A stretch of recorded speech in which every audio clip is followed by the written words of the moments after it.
All right, so let's start this again. Geometric sequences. They have a common ratio. That just means that you're going to either multiply or divide by the same thing over and over again, and that's going to make up your geometric sequence. And as I was saying, you're going to see a lot of similarities between what you do with geometric sequences and what we already talked about with arithmetic sequences that we talked about yesterday. So, first of all, 5, 15, 45, 135. If you think it's a geometric sequence, raise your hand. Okay, because what do? Okay, you multiply by 3 each time. So I'm going to say R is going to equal 3. R is going to stand for our common ratio. Very good. Raise your hand if you think the next one is a geometric sequence. Raise your hand if it's a geometric sequence. Okay. It's not geometric, it's arithmetic. Why? Okay, you add 15 every time. So this one is an arithmetic sequence. Therefore, it's not a geometric sequence. So I hope you can tell the difference pretty easily. Whether or not you're adding or subtracting would be arithmetic. Multiplying or dividing would be geometric. All right. Let's see here. Real fast, let me just put this up. I want to put up a pretty easy one for you.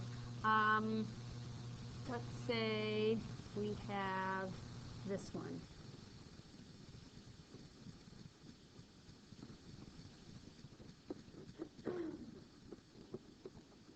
Okay, raise your hand if this is geometric. All right, why?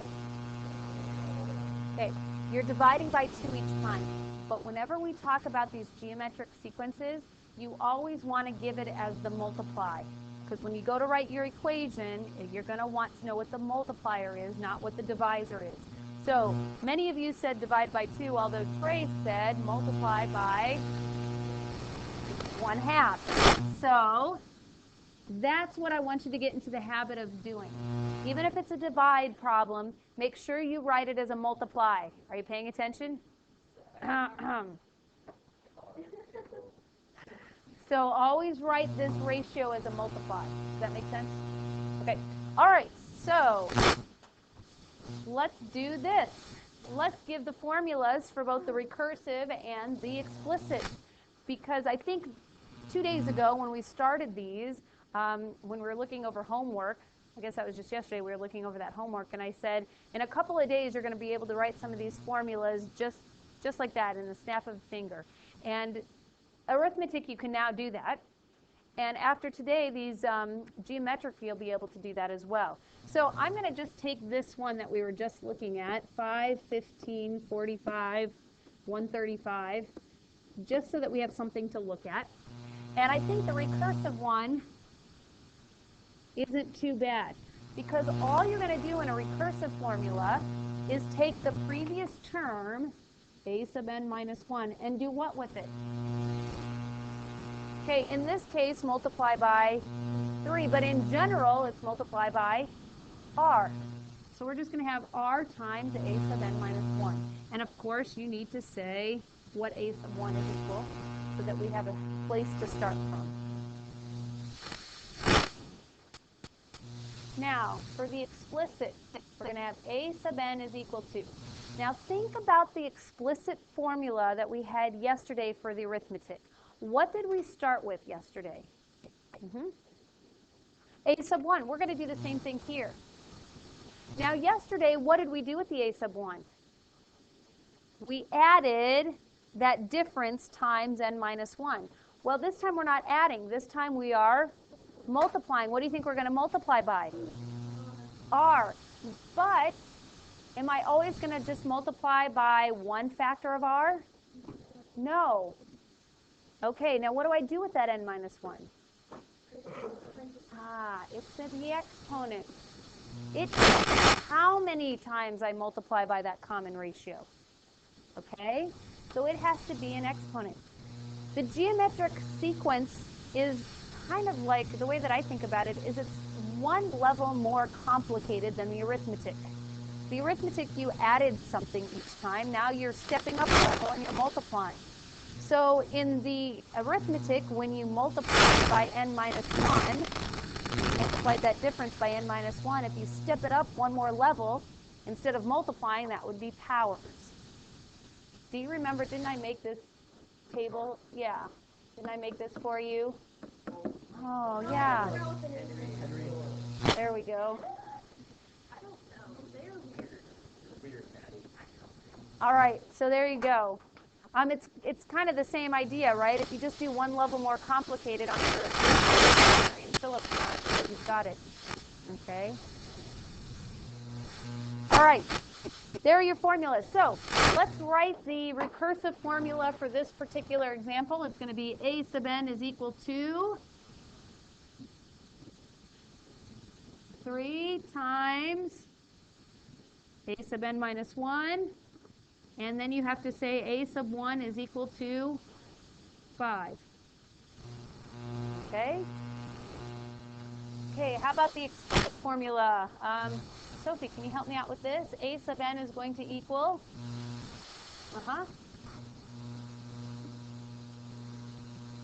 That's it. Okay? So at this point, if you're ever given an arithmetic or a geometric sequence, writing those formulas should be really easy. So if I went back and now reassigned the assignment from 2 days ago, that first one, I bet those questions would be a lot easier. You wouldn't need to think nearly as hard as you did those first couple of days, where there was no guidance at all. They just said, write a formula. Come up with it. You really had to kind of play around with things. Well, now we've got some specifics. Okay, so this one says, suppose you want a reduced copy of a photograph. The actual length of the photograph is 10 inches. The smallest size the copier can make is 64% of the original. Find the length of the photograph after 5 reductions at 64%. Okay, so we're going to start out at 10 inches. The first reduction is going to reduce this to 64% of the original. Okay, so multiply by 0.64, and what are you going to get? What? 6.4. So now it's down to 6.4 inches. This is after the first reduction. After the first. Okay, what about the second one? What is it? 4.396? 0.96. Okay, there's the second one. Okay, now, I could keep going along this path, but what did you do to get to the 4.096 from the 6.4? You multiplied by 64%, right? Aren't you going to multiply by 64% to get to the next answer? And then the next one, and then the next one? So what kind of sequence will this be? Geometric. Can we write an equation for this? An explicit? Okay, let's do it.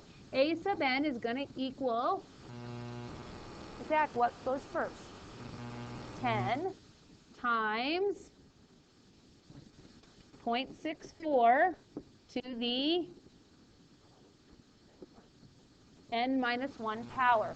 Now, sometimes with word problems, you have to be a little careful with the whole n and n minus 1 power.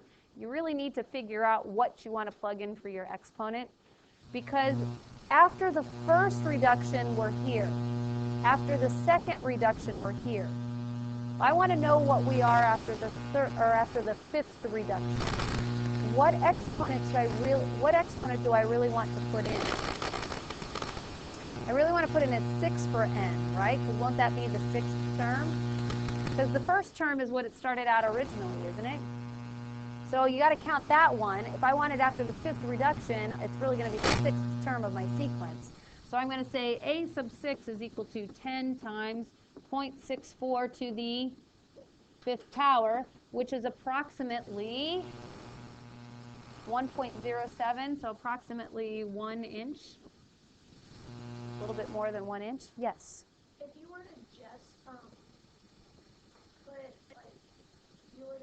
a sub 1 is equal to whatever over the numbers that started reducing, like 6.4 would be the first, and then you put 4 as exponent, which gives you. You should. So you're saying that your equation was a sub n is equal to 6.4 times 0.64 to the n minus 1? Yep, that should be the same thing. Same thing. Okay? All right, so I just wanted to show you what a word problem might look like, and just be careful with those exponents in your actual sequence itself. Okay, we did some of these with the arithmetic. Now we're going to do it with geometric. Can you find the 19th term? What might you want to find first? The equation, right? If you have the explicit formula, won't it be pretty easy to find the 19th term? Okay, how can we get the explicit formula? A sub n is equal to, Katie, how would it start?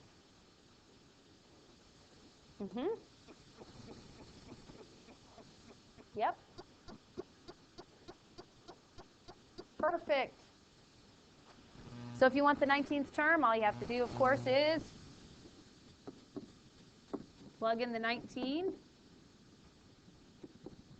So you're going to have, what, 3 to the 18th power times 11?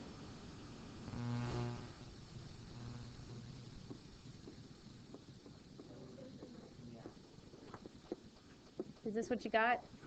Okay. Yes, it is. And that's what's going to happen in geometric sequences, right? That's just naturally going to happen because things are going to get big really fast. It's kind of like the same idea that we talked about when we were working with the exponential equations. Things get big really fast. Remember when I told you to start with a penny and try to get your parents to pay you a 1 cent for, did I do this in this class? Yeah. And keep doubling it, doubling it. Start out with 1 penny for your allowance for a week, and tell them that next week all you want is them to double your weekly allowance.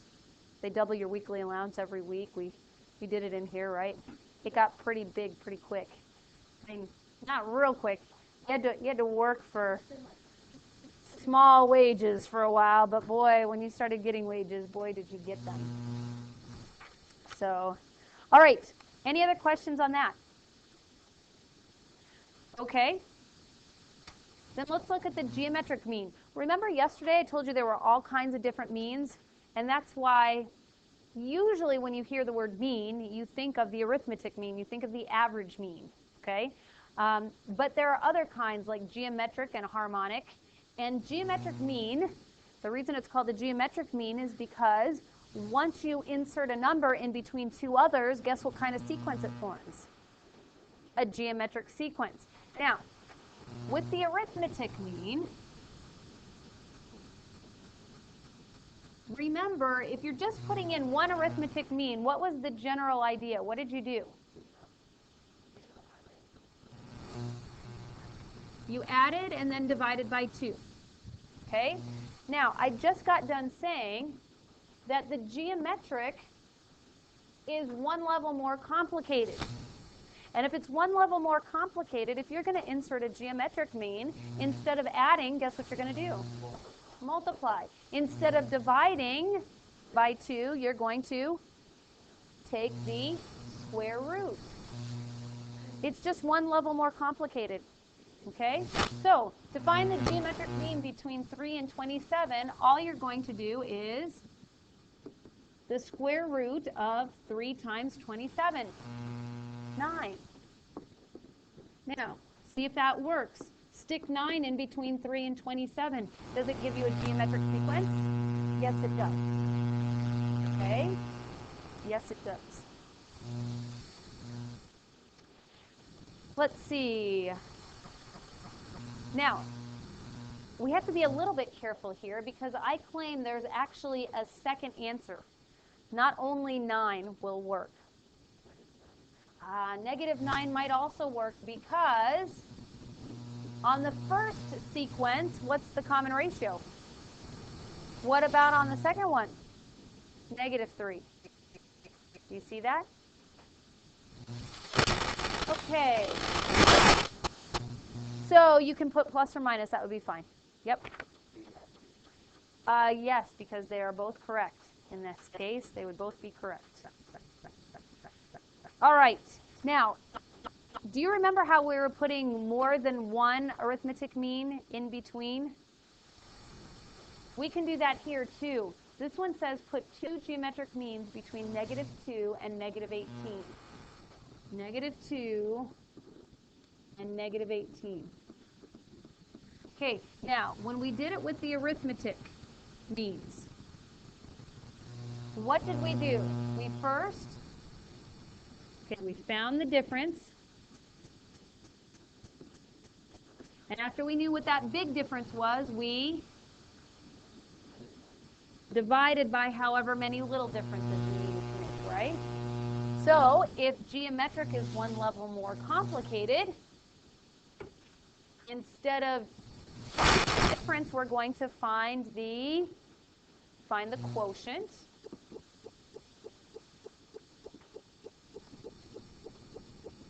And after we have the quotient, instead of dividing, we are going to,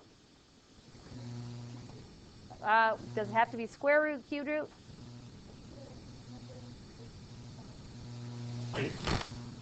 Yeah, so I'm just going to say find the nth root, right? So like this one will be 1, 2, 3. It'll be the third root, okay? So let's find the quotient between -18 and -2. It's 9. And now I'm splitting that up into 1, 2, 3 little ones, so it's going to be the cubed root of 9. Now you remember before, after you had this, in the arithmetic, what did you do to go from term to term? You added, so in this one you're going to multiply. So -2 times this is -2 times the cubed root of 9. Gets a little tricky here. Multiply by the cubed root of 9 again, it becomes -2 times the cubed root of, yes, but 81 is 4 threes, isn't it? So these can come outside to give us -6 times the cubed root of 3. And I just like to check my work. Take this now times the cubed root of 9, and you get -6 times the cubed root of,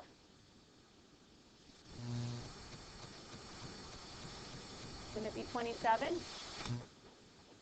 And the cubed root of 27 is 3, and -6 times 3 is -18. Do you see how everything is just one level more complicated? All right. Here's one last type of problem. Yes? How do you know when you need to find a quotient? Because for the last problem that we did, we had to find a quotient, but before that we multiplied through the quotient. Okay, now again, it's just like when we did it with the arithmetic. We did it two different ways. If you're only inserting one, you can find the product, take the square root, and you've got your answer.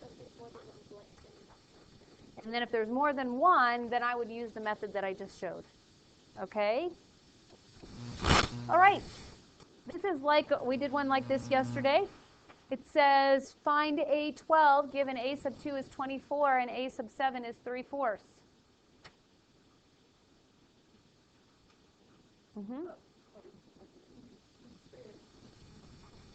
Well, do what? You could do the quotient and fill in the blanks, right? That's one way to do this. The other way, remember I showed you yesterday, was using your formulas and get two equations. The first equation you could get is 24 is equal to A sub 1 times R to the 2 minus 1, so R to the first. See what I did? I just used this. This was my n value right here. This is my A sub n value. Now do the same thing for the second one. My A sub n is 3/4 is equal to A sub 1 times R to the, what's n in that one? 7. So 7 minus 1 is 6. Now you have two equations with two variables. Which method do you want to use to solve?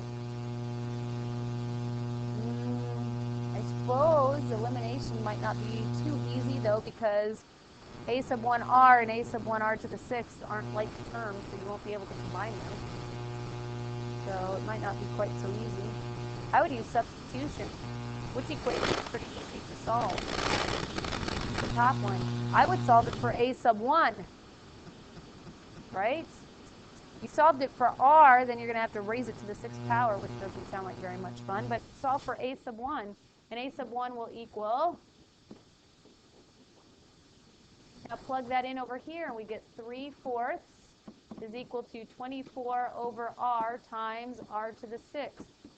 So that becomes 24 r to the 5th. Say again? Yes, it probably will be. All right, could you divide by 24? And then take the 5th root, and you'll have your r. And